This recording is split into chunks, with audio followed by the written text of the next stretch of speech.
ለእስልምና እንኻድማለን ብለው እስልምናን እንሰራለን ብለው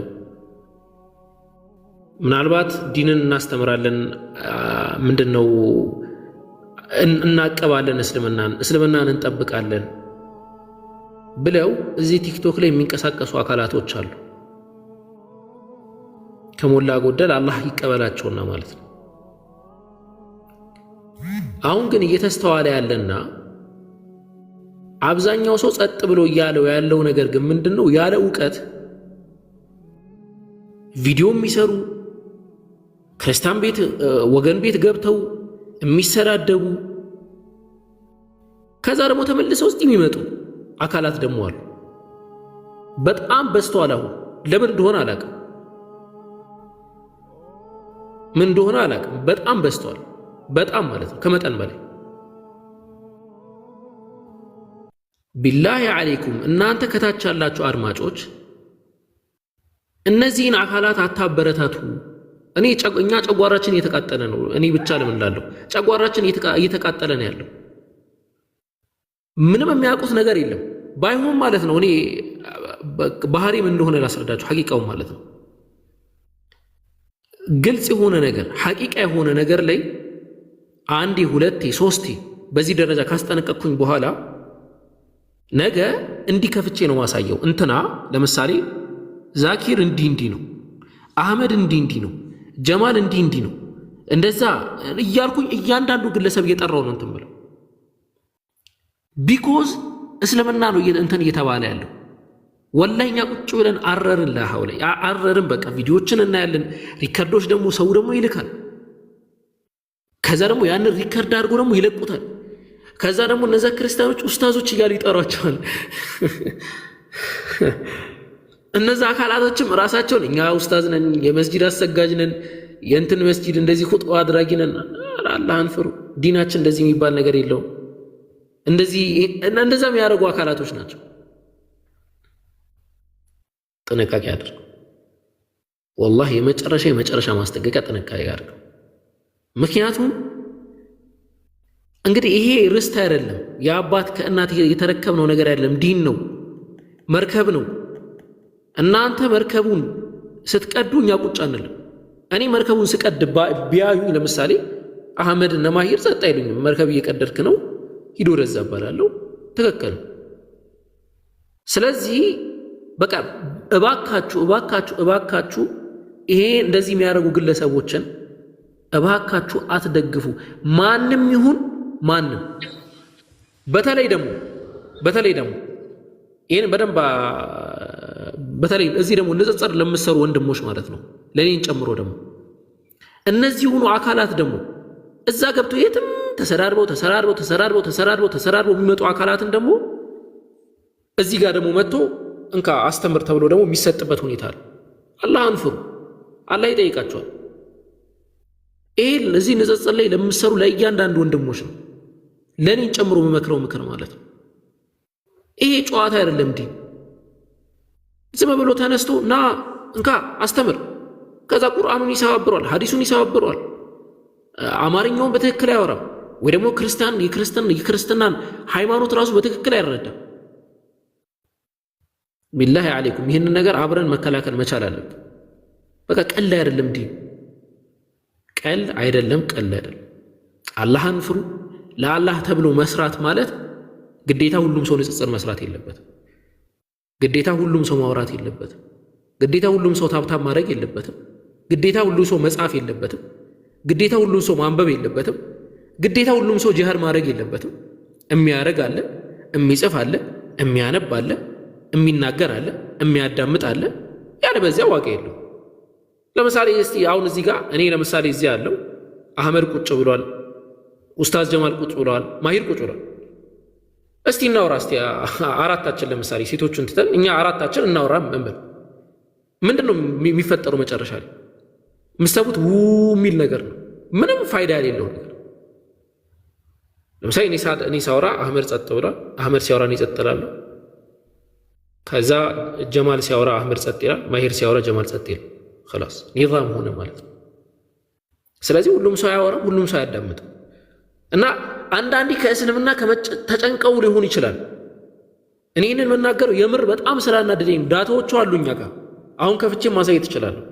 ተጨንቀው ሊሆን ይችላል እንዲህ እንትና በጣም አህመድ እንትን እያደረገ ነው መልስ እንስጠው ምናምን ብለው አበበ የሚባል አንድ ክርስቲያን ካለ ለአበበ መልስ እንስጠው ብለው ይዘጋጃል።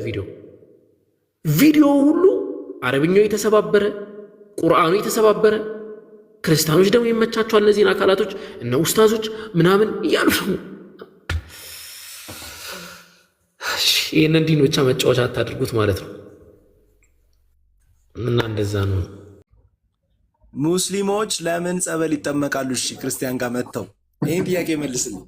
ሞዶ ጥያቄ የምወደው ጥያቄ። እሺ ጸበል ይፈውሳል ፍላሽ እንዴ? ምን ጥያቄ አለው?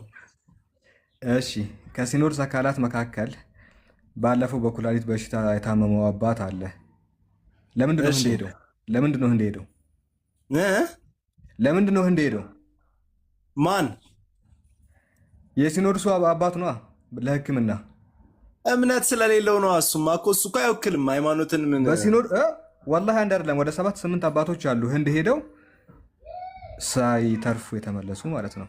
ምን ይሄ እኮ አንድ ሰው ተራ ሰው እኮ ነው። አሁን አስተዳደር ላይ ያሉ ሰዎች እኮ ቤተክርስቲያንን ተራ ሰው ታዲያ ይሄ እኮ ምንም አንድ ሰው ማለት እኮ ነው። ኧረ በፈጣሪ ኧረ በፈጣሪ ኧረ በፈጣሪ አይደለም። ይኸውልህ እኔ ያውን ሃይማኖት ኦርቶዶክስ ነው። አዎ። እና እንዴት ነው ሲኖዶስ ውስጥ ያሉ ሰዎችን ተራ ሰው ምናምን እያልክ የምትሳደበው? ተራዎች አሉ፣ ብፁዓን ደግሞ አባቶች አሉ። ይሄ እኮ ምንም ማለት ነው። ኧረ በፈጣሪ አንተ ራስን እንዳታስቀዝፍ። ምን መሰለህ ልንገርህ፣ ጸበል የምትለው ነገር ጸበልን በለው የጩፋም ዘይት በለው ማለት ነው አቅም የለውም፣ ፓወር የለውም። እምነት ሲደመር አባቶች ማለት ነው ልንገርህ፣ እዛው ሲኖዶስ ውስጥ ያሉትን ጥቋቁር የሚለብሱ አባቶቻችሁ ማለት ነው ሲታመሙ ወላሂ ለአዚም ወላሂ ቢላህ የት ነው? አሜሪካ ነው የሚሄዱት፣ ዱባይ ነው የሚሄዱት፣ ህንድ ነው የሚሄዱት። ለምንድን ነው ጸበል የምትለው ውሃ ጸበል አንተ እምነት እነሱ አባቶች ከአንተ በታች እምነት ስላሌላቸው አይደለም፣ አንተን ይበልጠዋል። ለዛ ነው እዛ ሲኖዶስ የሚቀመጡት። በእውቀትም ብል በእምነትም ብል አላቸው። ግን ጸበል የሚባለው ነገር ልንገርህ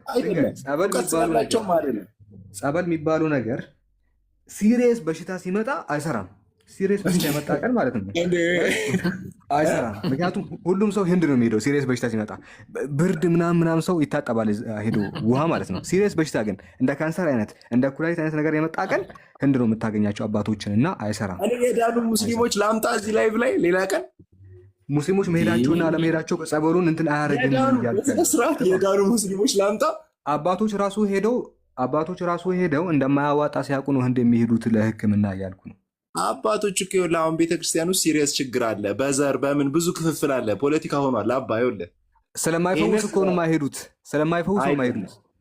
ቢፈውሱ ነው የራሳችሁ እንትኖች ቢፈውስ ኖሮ በሄዱ ነበር። ውሸት መሆኑን እኔ እኮ አልኩህ 20-30 ሙስሊሞች አስቀጥለውና ሰርፕራይዝ ልሰጠዋለሁ። እሺ እና እስቲ ና አሁን ማመነ ያድናል አይደለ? እንትና አምናለህ አንተ አዲስ ኪዳን አዎ ብሉይ ኪዳን አይደለም? አይ አምናል እኔ አዎ እኔማ ያው ኦርቶዶክስ ነኝ። ያው በእግዚአብሔር አምናለሁ። ያመነ የተጠመቀ ይድናል፣ ያላመነ ግን ይፈረድበታል። አንዴ ቪዲዮ ይክፈት። እሺ አንዴ ቪዲዮ ክፈትልን። አንዴ ትልቁ ላይ ቪዲዮ ክፈት አንዴ። ያመኑት እነዚያ ምልክቶችን ይከተሏቸዋል። በስሜ አጋንንትን ያወጣሉ፣ በአዲስ ቋንቋ ይናገራሉ፣ እባቦችን ይዛሉ። እስቲ እባብ ያዝና እስቲ ክፈትልና አንዴ ቪዲዮ ክፈት አንዴ። አንዴ ይቅርታ ብራዘር፣ አንዴ ቆይ። ቪዲዮ ትከፍታለህ። አንደኛ ምልክት ታደርግልናለህ፣ ሁለተኛ አጋንንት ስታወጣ። እሺ አንድ አጋንንት ያለበት ሰው አስገቡልን አንዴ ከታች በክርስቲያን ማለት ነው። ማመን ነው መስፈርቱ። ያው አምኛለሁ ብለህ የለ እስቲ አሳይ። የእምነት መጠን እስቲ አዲስ ቋንቋ ተናገር እስቲ። የእምነታችን መጠን እኮ ይለያያል እኮ። አላመንክም ማለት ነው። ኦኬ። ስለዚህ አማኝ እስቲ አንድ አማኝ እባብ የያዘ ሰው እስቲ አንድ ትነግረናለህ። አንድ እባብ ይዞ እኔ የማውቀው ማስታውሰው አንዱ እባብ ይዛለሁ ብሎ ስማ፣ አንዱ እባብ ይዛለሁ ብሎ ምን እንዳደረገ ታውቃለህ? የት መሰለህ? የሆነ ሀገር ውስጥ አሜሪካ ውስጥ ነው፣ የት ስቴት እንደሆነ አላስታውሰም። እና አንዱ ፓስተር እባብ ይዛለሁ ብሎ ወላሂ ነው የምልህ፣ ይሄ ሪል ታሪክ ነው። አሁን እኔ አውጥቻ ፓስተሮች አልወክልም፣ ስለ ፓስተሮች አልወክልም። ያው ባይብል እኮ ነው ብራዘር፣ ባይብል እኮ ነው። አይ ነደፈው፣ ሞተ ሰውየው ማለት ነው። ጽድት አድርጎ ሬሳው ሄደ ማለት ነው። እና ምን መሰለ አሁን ጠበል ምናምን የምትለው ነገር ማለት ነው እንትን ነው። አጋንንት በአጋንንት ይወጣል። እሺ በነገራችን ላይ ይህንን ማወቅ አለን። አሁን እንትን ቤት ብትሄድ ውቃቢ ቤት ታውቃለህ?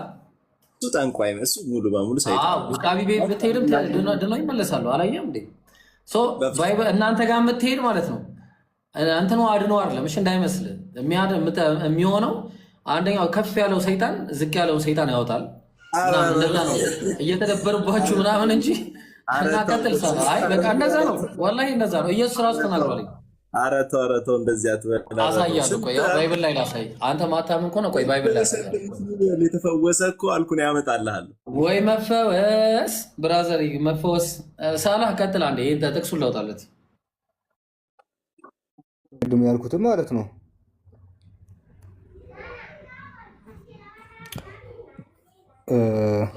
ታውቃቸዋለህ ይህንን አባት? እኔ እንጃ፣ ያው ጳጳስ ናቸው። እሺ አልተሳሳትክም። ብፁዕ አቡነ አረጋዊ ዶክተሩም ጭምር ናቸው።